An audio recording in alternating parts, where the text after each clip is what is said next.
Ngerasa nggak sih, duit itu cepet banget habis. Gaji baru masuk, tahu-tahu udah habis buat bayar ini tuh.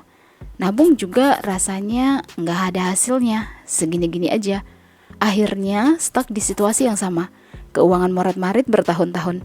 Nggak mau terus-terusan kayak gini sampai tua kan ya? Pernah kepikiran nggak kenapa sih keuangan kita kayak gini terus? Well, keuangan kita stuck segini-gini aja, salah satunya karena nggak ngerti investasi. Duit kita cuma diem, nggak berkembang. Padahal kan harga barang naik terus. Nah, makanya kita perlu belajar cara investasi jangka panjang biar uang berkembang dan kita bisa hidup santai di masa depan tanpa pusing mikirin soal duit. Investasi itu bukan cuma buat orang kaya, bro. Banyak cara buat mulai meskipun modal kecil. Yang penting ngerti strateginya, tahu di mana harus naruh duit, dan yang paling penting nih ya, sabar. Nah, di konten ini gue bakal bongkar 8 investasi jangka panjang yang menguntungkan dan aman. Jadi kalau pengen punya uang ngalir terus tanpa harus kerja banting tulang seumur hidup, dengerin konten ini sampai habis ya. Sebelum lanjut nonton, pastikan lo udah subscribe channel Uang Ngalir Terus karena siapa tahu tips-tips di sini bisa jadi inspirasi dan solusi buat masalah finansial yang lo hadapi saat ini. Let's get started. 8 investasi jangka panjang yang udah terbukti bikin cuan. Yang pertama, franchise atau bisnis jangka panjang. Franchise atau bisnis jangka panjang itu salah satu cara investasi jangka panjang yang paling kece tanpa harus mulai semuanya dari nol. Bayangin deh, kita bisa punya usaha yang udah terbukti sukses, punya branding kuat, dan sistem bisnis yang udah matang.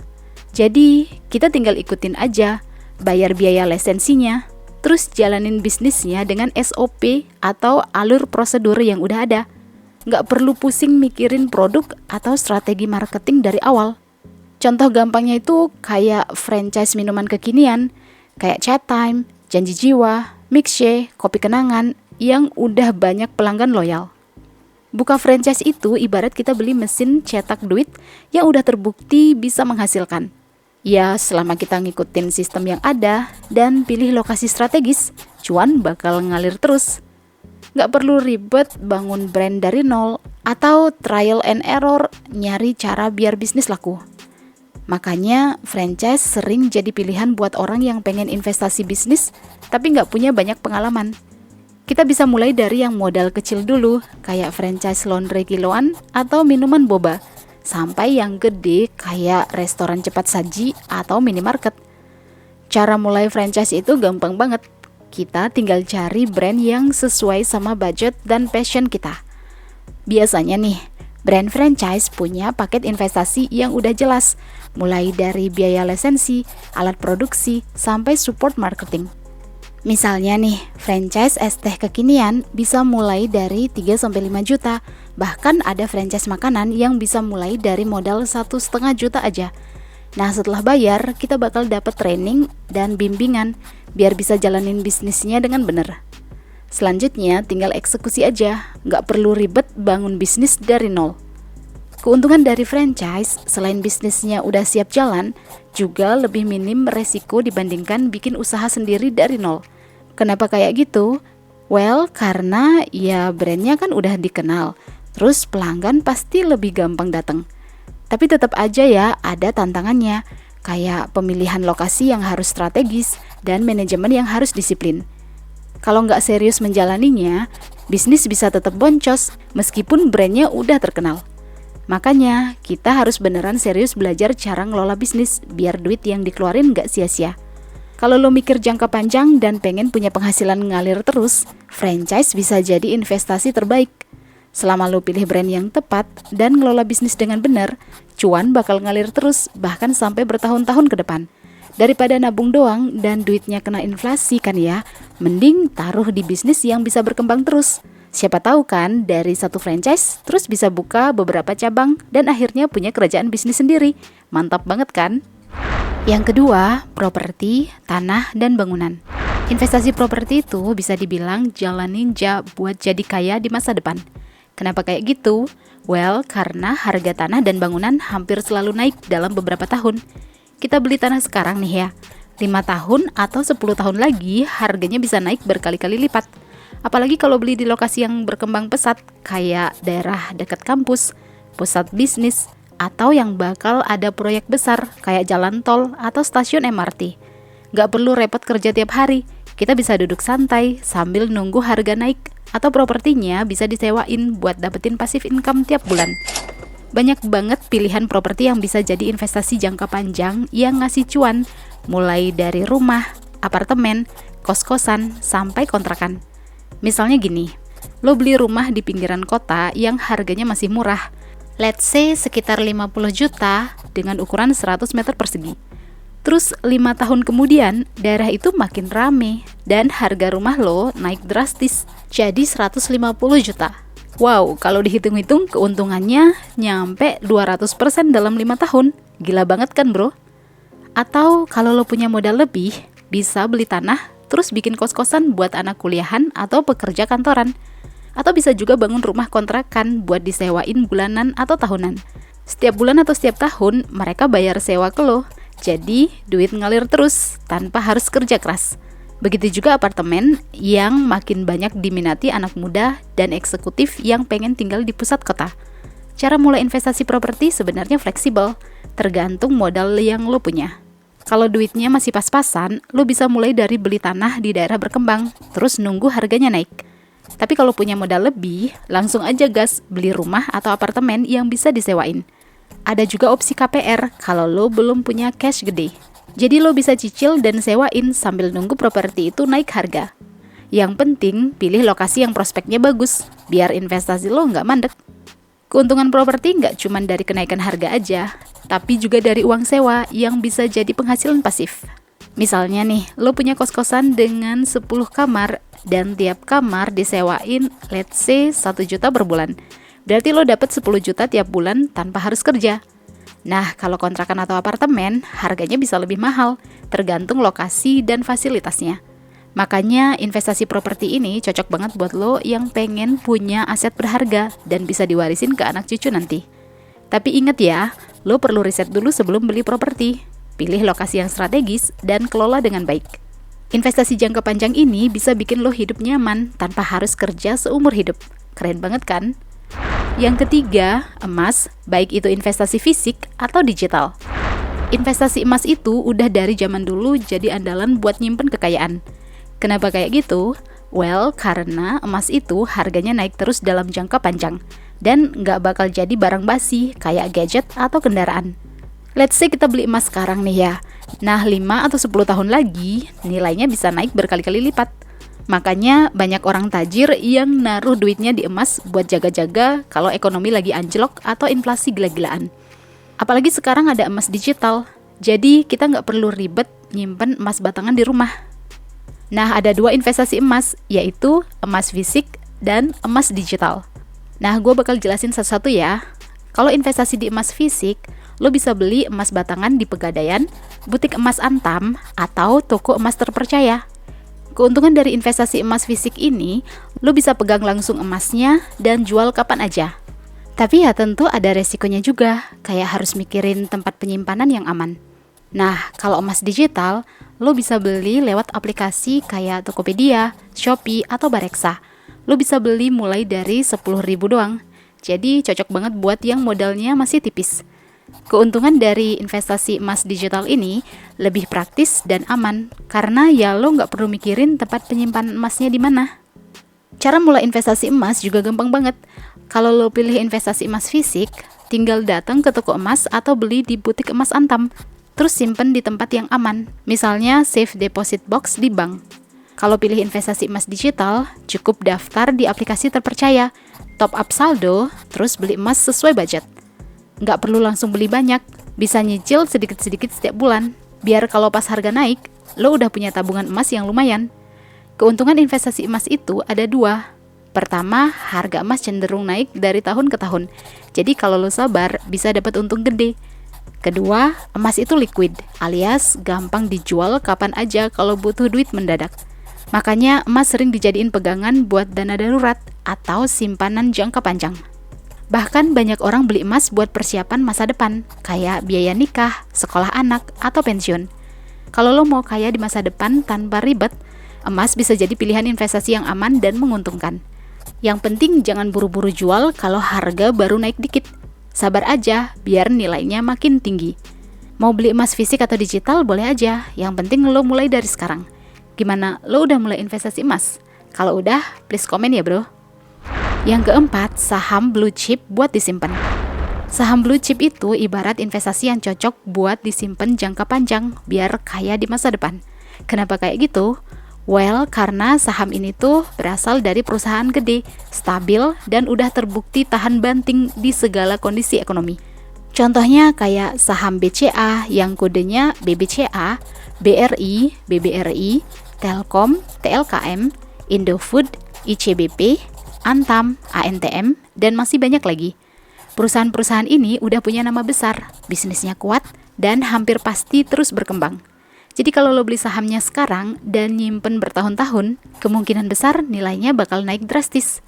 Bedanya saham blue chip sama saham biasa itu apa? Well, bedanya itu di kestabilannya. Kalau saham kecil nih ya, bisa naik turun kayak roller coaster gitu loh. Sedangkan saham blue chip lebih kalem, tapi naik terus dalam jangka panjang. Selain itu, banyak saham blue chip yang rajin bagi dividen, alias bagi-bagi keuntungan buat pemegang saham. Jadi, selain nunggu harga saham naik, lo juga bisa dapat passive income tiap tahun. Bayangin aja, lo punya banyak saham blue chip. Nah, tiap tahun lo tinggal duduk manis dapat duit dari dividen. Cara mulai investasi saham blue chip gampang banget bro. Lo cukup buka rekening saham di sekuritas kayak Mandiri Sekuritas, BNI Sekuritas, Ajaib, Stockbit, Bareksa, Bibit, atau sekuritas lain yang udah terdaftar di OJK. Setelah itu, top up saldo, terus beli saham blue chip yang lo mau. Nggak perlu langsung beli banyak, lo bisa mulai dari nominal kecil dan rutin beli tiap bulan. Teknik ini namanya dollar cost averaging. Jadi lo beli terus tanpa peduli harganya naik atau turun. Biar modal lo kalau dirata-ratain hasilnya maksimal dalam jangka panjang. Keuntungan dari nyimpen saham blue chip ini lebih dari sekedar cuan dari kenaikan harga. Lo juga jadi pemilik perusahaan besar tanpa harus repot-repot ngurus bisnis. Makin banyak saham yang kita punya, makin gede juga nilai investasi kita. Misalnya nih, let's say kalau 10 tahun kita beli saham BCA, sekarang nilainya udah naik berkali-kali lipat. Jadi semakin lama kita nyimpen tuh saham, semakin besar potensi keuntungannya. Gimana bro, tertarik buat investasi di saham blue chip? Yang kelima, reksadana saham. Reksadana saham ini tuh pilihan investasi jangka panjang yang cocok banget buat lo yang pengen cuan dari saham, tapi males ribet analisis satu persatu. Jadi gini, lo naruh duit di satu wadah, terus manajer investasi yang ngatur duit lo buat beli saham-saham top di pasar modal. Lo nggak perlu mikirin kapan harus beli atau jual saham, karena ya udah ada yang urus kan, yang disebut manajer investasi. Ini solusi yang tepat banget buat lo yang pengen investasi, tapi nggak punya waktu atau ilmu buat ngulik pasar saham sendiri. Keuntungan dari reksadana saham ini bisa gede banget kalau disimpan dalam jangka waktu yang lama. Biasanya nih, makin lama duit lo ngendap, makin gede juga keuntungannya. Misalnya gini, let's say lo investasi reksadana saham di tahun 2010. Sekarang tahun 2025, kan itu udah 15 tahun nih. Nah, setelah 15 tahun nilainya bisa naik berkali-kali lipat. Bedanya reksadana saham sama beli saham langsung apa nih? Well, kalau beli saham langsung, lo harus perhatiin grafik harga sahamnya. Sedangkan di reksadana saham, lo nggak harus pantengin grafik harga saham tiap hari. Lo cukup setor dana, biarin manajer investasi yang urus portofolionya. Harus beli saham apa aja, kapan beli sahamnya, itu semua kerjaan manajer investasi. Sedangkan lo nggak perlu mikirin itu semua. Lo tinggal duduk manis dan nikmati hasilnya beberapa tahun ke depan. Cara mulai investasi reksadana saham ini gampang banget. Sekarang udah banyak platform buat investasi reksadana saham kayak Bibit, Bareksa, atau Ajaib yang bikin lo bisa beli reksadana saham dari HP. Lo tinggal daftar, isi data, setor modal, terus pilih reksadana saham yang lo mau. Terus tinggal tunggu investasi lo berkembang. Modalnya pun ada yang mulai dari Rp100.000 aja udah bisa beli reksadana saham. Lo juga perlu pilih reksadana yang track recordnya bagus dan dikelola sama manajer investasi yang terpercaya, biar hasilnya juga optimal. Nah, resikonya gimana? Well, karena ini reksadana saham, ya naik turunnya ngikutin pergerakan pasar saham. Kalau lagi anjlok nih, nilai investasi lo bisa turun juga. Tapi kalau lo simpen dalam jangka waktu yang lama, biasanya bakal naik lagi. Makanya reksadana saham itu cocok buat investasi jangka panjang. Minimal ya 5 tahun ke atas lah ya, biar hasilnya maksimal. Dan lo harus sabar serta jangan panik kalau harganya turun sesekali. Gimana bro, udah siap investasi di reksadana saham? Yang keenam, tabungan pensiun. Tabungan pensiun itu ibarat life hack buat yang pengen hidup nyaman pas udah nggak kerja lagi. Kebayang nggak, umur 50-an atau 60-an lo udah nggak perlu capek kerja, tapi tetap bisa hidup enak karena udah nyiapin tabungan dari sekarang. Makanya orang yang paham finansial udah mulai mikirin tabungan pensiun sejak muda, biar nanti pas udah tua nggak perlu repot cari uang lagi. Ini tuh investasi jangka panjang yang sering diremehin, padahal penting banget kalau lo nggak mau kere di hari tua. Kayak gimana tuh tabungan pensiun? Jadi konsepnya gini, dari sekarang lo nyisihin sebagian duit buat ditabung atau diinvestasiin khusus buat masa pensiun. Bisa lewat program pensiun dari kantor, BPJS Ketenagakerjaan, atau bikin rekening pensiun sendiri, kayak DPLK alias dana pensiun lembaga keuangan. Bahkan kalau lo mau lebih fleksibel nih, lo bisa pakai reksadana pendapatan tetap atau reksadana saham sebagai tabungan pensiun, biar duit lo berkembang lebih cepat dibandingkan dengan tabungan biasa. Untuk mulai tabungan pensiun ini gampang banget bro. Lo bisa daftar program pensiun di bank, asuransi, atau pakai aplikasi investasi yang udah ada sekarang. Yang penting lo tentuin dulu target pensiun lo itu berapa dan kapan mau pensiun. Misalnya nih, let's say lo pengen punya dana pensiun sebesar 500 juta rupiah di umur 55 tahun. Nah sekarang misalnya usia lo 30 tahun. Berarti lo punya waktu 25 tahun lagi buat ngumpulin dana pensiun sebesar 500 juta rupiah.